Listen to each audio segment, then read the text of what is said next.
So friends, welcome to this new informative video.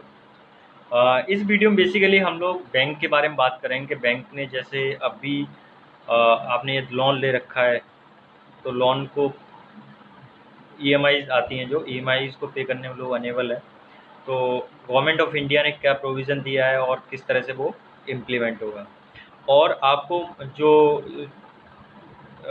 Banks ने relaxation दिया है, basically हम उसको मोरेटोरियम मोरेटोरियम बोलते हैं, और हम किस तरह से मोरेटोरियम को अवेल कर सकते हैं। तो आइए हम इस वीडियो में देखते हैं। सबसे पहले थोड़ा इंडियन के जो फाइनेंस सिस्टम को समझते हैं। इंडिया में जो सबसे बड़ा बैंक है, या फिर बोले सुपर बैंक है, मास्टर बैंक है, वो है RBI, reserve bank of India, जिसका हेड ऑफिस आपका बॉम्बे में है।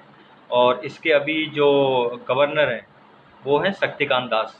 और आरबीआई के जो गवर्नर हैं उनका जो अपॉइंटमेंट करता है वो सेंट्रल गवर्नमेंट करती है। सेंट्रल गवर्नमेंट में कमेटी बैठती है और वो कमेटी उनका अपॉइंटमेंट करती है आरबीआई का।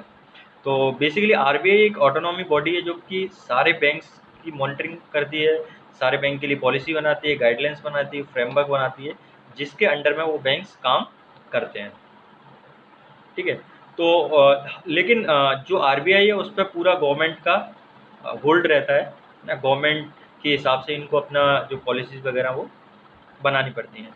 तो यदि मैं आरबीआई की बात करूं तो आरबीआई बेसिकली जो गवर्नमेंट बैंक है इंडिया में, प्राइवेट बैंक है, कोऑपरेटिव बैंक है, या जिस तरह का भी बैंक है, सारे बैंकों को टेक केयर करती है। मतलब सारे बैंकों के लिए पॉलिसीज़ वगैरह बनाती है, उनके लिए मॉनिटरिंग करती है एक तरह से। ठीक है।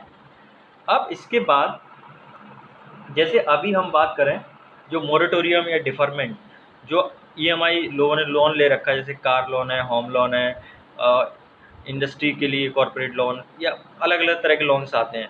तो यदि आपने लोन ले रखा है तो इस केस में आप देखें कि सबसे पहले मार्च में जो मार्च में आरबीआई ने एक प्रेस कॉन्फ्रेंस होल्ड की थी, जिसमें बोला था कि 3 महीने के लिए वो जो ईएमआईज है उनको होल्ड कर देंगे, है ना, या मोरेटोरियम कर देंगे। मोरेटोरियम का मतलब ये होता है होल्ड कर देना, उस चीज़ को टेम्परेरी होल्ड कर देना, टेम्परेरी उस एक्टिविटी को प्रोहिबिट कर देना। ठीक है। तो लेकिन चूँकि ये लॉकडाउन की कंडीशंस ठीक नहीं हो पाई और लॉकडाउन कंटिन्यू चल रहा है, तो लोगों का जो बिजनेस है, जो उनकी सर्विस है, वो सफ़र हो रही है। तो आरबीआई ने बोला है कि जो मोरेटोरियम है, जो आपका ईएमआई देनी होती है आपको, वो 6 महीने के लिए उन्होंने एक तरह से होल्ड कर दी है। वो एग्जाम नहीं किया उन्होंने, इसको माफ़ नहीं किया है, इसको सिर्फ होल्ड कर दिया है। और इसमें होल्ड जब उन्होंने किया है, मतलब जो इंस्टॉलमेंट होल्ड किए हैं, ये इंस्टॉलमेंट आपको अभी पे नहीं करना है। लेकिन इसके साथ एक चीज़ ये है कि आपको इंटरेस्ट कंटिन्यूस चलता रहेगा। ऐसा नहीं कि इंटरेस्ट में उन्होंने कोई रिलैक्सेशन दिया है। तो जैसे ये 6 महीने हैं, तो जो भी बैंक की पॉलिसी होती है उसके हिसाब से आपको इंटरेस्ट कंटिन्यू करना पड़ेगा। ठीक है। अब देखिए, सबसे पहले फाइनेंस मिनिस्ट्री है। फाइनेंस मिनिस्ट्री बेसिकली आरबीआई को गाइडलाइंस इशू करती है, एक तरह से देखा जाए तो। आरबीआई ने प्रेस कॉन्फ्रेंस होल्ड की, लेकिन आरबीआई ने प्रेस कॉन्फ्रेंस होल्ड करके एक तरह से डायरेक्शंस, गाइडलाइंस, फ्रेमवर्क बना दिया बैंक्स के लिए। लेकिन जब इम्प्लीमेंटेशन की बात आई तो इम्प्लीमेंटेशन कौन करेगा? इंडिविजुअल बैंक्स करती हैं। अब वो बैंक अपनी खुद की पॉलिसी बनाती हैं और उस पॉलिसी को वो एग्जीक्यूट कराते हैं। हाँ, वो बैंक्स आरबीआई के गाइडलाइंस को फॉलो करते हैं, उनकी जो बोला हुआ बात है उसको अलाइन होकर काम करते हैं, उनसे कोऑर्डिनेशन में काम करते हैं।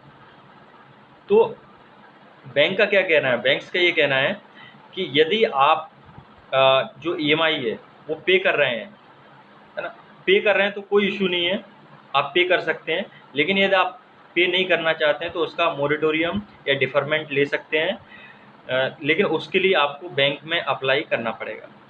ठीक है।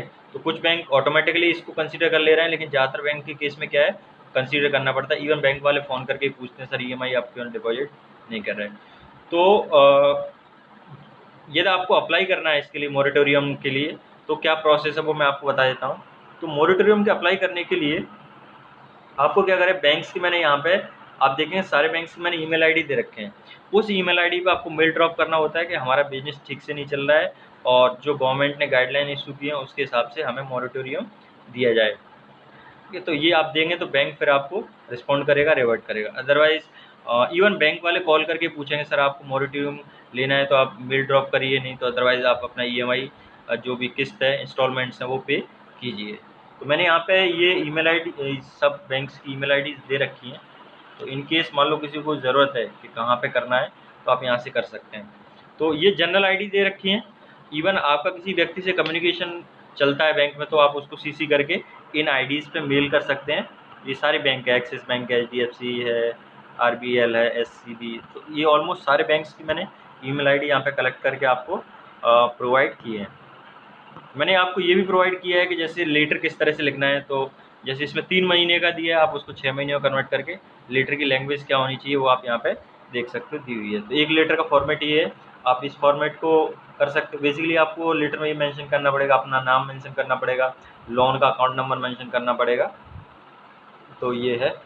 और इसका एक फॉर्मेट इसका ये भी है, तो आप दोनों में से कोई फॉर्मेट इसमें यूज़ कर सकते हैं। तो ये एक छोटा सा इन्फॉर्मेटिव वीडियो था, मेरे मन में आया क्योंकि ईमेल आईडीज़ वगैरह थी मेरे पास, तो मैंने इसलिए बना दिया। तो थैंक यू, थैंक्स अलॉट।